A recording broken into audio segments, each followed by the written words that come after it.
അമൽ, ശക്തമായ പോരാട്ടമാണ് എല്ലായിടങ്ങളിലും പ്രതീക്ഷിക്കുന്നത്. തിരുവനന്തപുരം ജില്ലയിൽ മറ്റേതൊക്കെ പഞ്ചായത്തുകളാണ് ഒരു ഇഞ്ചോടിഞ്ച് അല്ലെങ്കിൽ എങ്ങനെ വേണമെങ്കിലും ഭരണം മാറാമെന്ന നിലയിലൊക്കെ മത്സരം നടക്കുന്നത്? തിരുവനന്തപുരം കോർപ്പറേഷനിൽ മാത്രമല്ല, താഴെത്തട്ടിലേക്ക് ഇറങ്ങിയാൽ എല്ലായിടങ്ങളിലും അതിശക്തമായ പോരാട്ടം നടക്കുന്നു.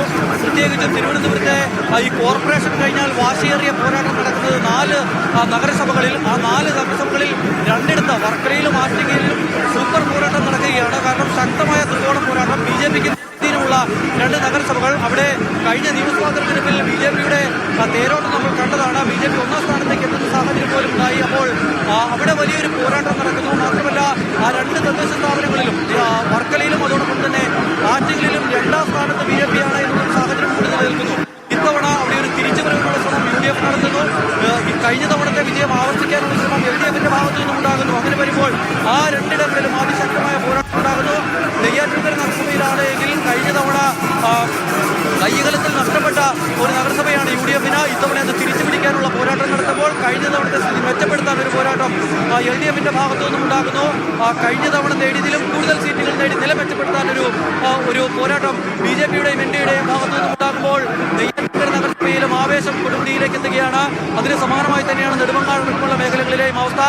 പക്ഷേ ഇതൊക്കെ പറയുമ്പോഴും തിരുവനന്തപുരം കോർപ്പറേഷനാണ് ഏറ്റവും ഗ്ലാമർ മത്സരം നടക്കുന്ന സ്ഥലം. പ്രത്യേകിച്ചും ഒരു ത്രികോണ പോരാട്ടത്തിന്റെ ചൂടും ചൂരുമുണ്ട്. കഴിഞ്ഞ തവണ BJPക്ക് നഷ്ടപ്പെട്ട ഒരു സ്ഥലമാണ്. അവർക്ക് നേടാൻ കഴിയുമെന്ന് പ്രതീക്ഷിച്ചിരുന്ന അവസാന സമയം കൈവിട്ടുപോയ ഒരു നഗരസഭ.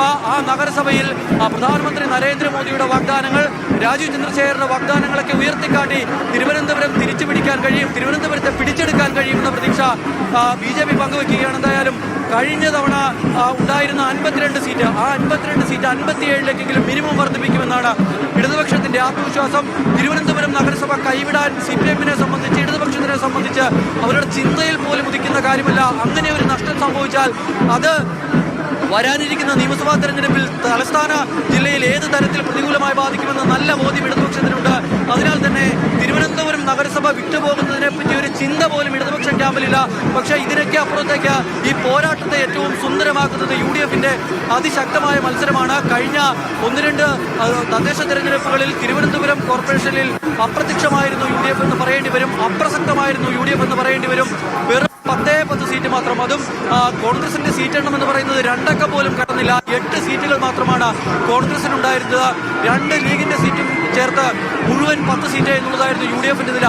ആകെ സീറ്റ് 100 എന്ന് കൂടി ഓർക്കണം. അപ്പോൾ പരിതാപകരമായ ഒരു അവസ്ഥയായിരുന്നു കഴിഞ്ഞ കാലങ്ങളിൽ UDF ഉണ്ടായിരുന്നതെങ്കിൽ ഇത്തവണ ചിത്രം മാറുകയാണ്. KS ശബരിനാഥനെ പോലെ ഒരു യുവനേതാവിനെ പോരാട്ടത്തിനിറക്കി മേയർ സ്ഥാനാർത്ഥിയായി പ്രഖ്യാപിച്ച് ആദ്യഘട്ടത്തിൽ ഏറ്റവും ആദ്യം സംസ്ഥാനത്തെ തന്നെ ഏറ്റവും ആദ്യം സ്ഥാനാർത്ഥി പട്ടിക വന്ന സ്ഥലം തിരുവനന്തപുരം കോർപ്പറേഷൻ. അവിടെ UDF യുവാക്കളെ രംഗത്തേക്ക് ഇറക്കി പരിചയസമ്പന്നമുള്ള ആളുകളെ പട്ടികയിലേക്ക് ഉൾപ്പെടുത്തി ശക്തമായൊരു പോരാട്ടത്തിനൊരുങ്ങുകയാണ്. UDFനെ സംബന്ധിച്ചിടത്തോളം ഭരണത്തിലേക്ക് എത്താൻ കഴിഞ്ഞില്ല എങ്കിലും വലിയൊരു നേട്ടം, 10-ലധികം 15 നിലവിലുള്ള 10 എന്നത് 20-നടുത്തേക്ക് എത്തിച്ചാൽ പോലും വലിയ നേട്ടമെന്ന് അവർ പ്രതീക്ഷിക്കുകയാണ്.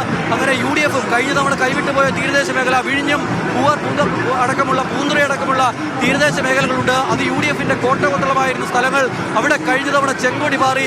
അതിനാൽ തന്നെ അവിടങ്ങൾ തിരിച്ചുപിടിക്കുക എന്നത് UDFനെ സംബന്ധിച്ച് വെല്ലുവിളിയാണ്. ശക്തമായ പോരാട്ടം. LDFന്റെ സിറ്റിംഗ് സീറ്റുകളാണ് പലതും. അതിനാൽ തന്നെ അവിടെ ശക്തമായ പോരാട്ടം നടക്കുന്നു. അവിടെ LDFും UDFും തമ്മിലുള്ള പോരാട്ടമാണ് എങ്കിൽ നഗരഹൃദയത്തിലേക്ക് കടന്നു കയറുമ്പോൾ അവിടുത്തെ സ്ഥിതി വേറെയാണ്. അവിടെ ത്രികോണ പോരാട്ടം നടക്കുന്നു. BJPക്ക് ഏകപക്ഷീയമായ ശക്തി കേന്ദ്രങ്ങൾ എന്ന് പറയാൻ പറ്റുന്ന പല സ്ഥലങ്ങളും, പ്രത്യേകിച്ച് നേമമടക്കമുള്ള തിരുമലയടക്കമുള്ള ആ മേഖലകൾ, തൃക്കണ്ണാപുരം അടക്കമുള്ള മേഖലകൾ, ആ മേഖലകളെല്ലാം BJPയും ശക്തമായി തന്നെ പോരാട്ടത്തിന് ഇറങ്ങുന്നു. വലിയ നേട്ടമുണ്ടാക്കാൻ കഴിയുന്നു BJPയും പ്രതീക്ഷിക്കുകയാണ്. എന്തായാലും CPMനെ സംബന്ധിച്ചിടത്തോളം ഒരു പ്രധാന സ്ഥാനാർത്ഥികളെ കൂടി പറഞ്ഞു പോയാൽ 4 ഏരിയ സെക്രട്ടറിമാരെയാണ് മത്സര രംഗത്തിറക്കിയിരിക്കുന്നത്. 4 ഏരിയ സെക്രട്ടറിമാരുടെ നേതൃത്വത്തിൽ അതിശക്തമായ പോരാട്ടം അവർ കാഴ്ചവെക്കുമ്പോൾ, ശബരിനാഥൻ അടക്കമുള്ളവരെ രംഗത്തേക്കിറക്കി UDF ശക്തമായ പോരാട്ടം കാഴ്ചവെക്കുമ്പോൾ, ശ്രീലേഖ IPS അടക്കമുള്ള വളരെ പ്രധാനപ്പെട്ട സമൂഹത്തിന്റെ മുൻനിരയിൽ നിന്ന പല ആളുകളെയും രംഗത്തേക്ക് ഇറക്കി BJP അവരുടെ പോരാട്ടം കടുപ്പിക്കുകയാണ്. PV രാജേഷ് ഇത്തവണയും മത്സര രംഗത്തുണ്ട്. അങ്ങനെ അതിശക്തരായ നേതാക്കളെ രംഗത്തേക്ക് ഇറക്കി തിരുവനന്തപുരം കോർപ്പറേഷനിലെ പോരാട്ടം പൊടിപിടിക്കുകയാണ് മൂന്ന് മുന്നണികളും. മാത്രമല്ല പലയിടങ്ങളിലും റിബൽ ശല്യം കൂടിയുണ്ട്. അതിനെ വെറും റിബൽ എന്ന് പറഞ്ഞ് മാത്രം ഒഴിവാക്കിയാൽ പോരാ, പല സ്ഥലങ്ങളിലും അതിശക്തരായ റിബലുകളാണ്. വോട്ട് എങ്ങോട്ട് വേണമെങ്കിലും മറിക്കാൻ കഴിയുന്ന മൂന്ന് മുന്നണികളെയും അട്ടിമറിച്ച് വിജയസാധ്യതയിലേക്ക് പോലും എത്താൻ കഴിയുന്ന തരത്തിലുള്ള വിമത സ്ഥാനാർത്ഥികളും പലയിടങ്ങളിലും മത്സരരംഗത്ത് ഇറങ്ങിയിരിക്കുന്നു എന്നുള്ളത് വളരെ പ്രധാനപ്പെട്ട ഒരു കാര്യം തന്നെയാണ്. അത് ഈ പോരാട്ടത്തിന്റെ ആവേശം വീണ്ടും ഉയർത്തുന്നുണ്ട് എന്ന് പറയാതെ വയ്യ. എന്തായാലും പേരൂർക്കട ജംഗ്ഷൻ തിരഞ്ഞെടുപ്പ്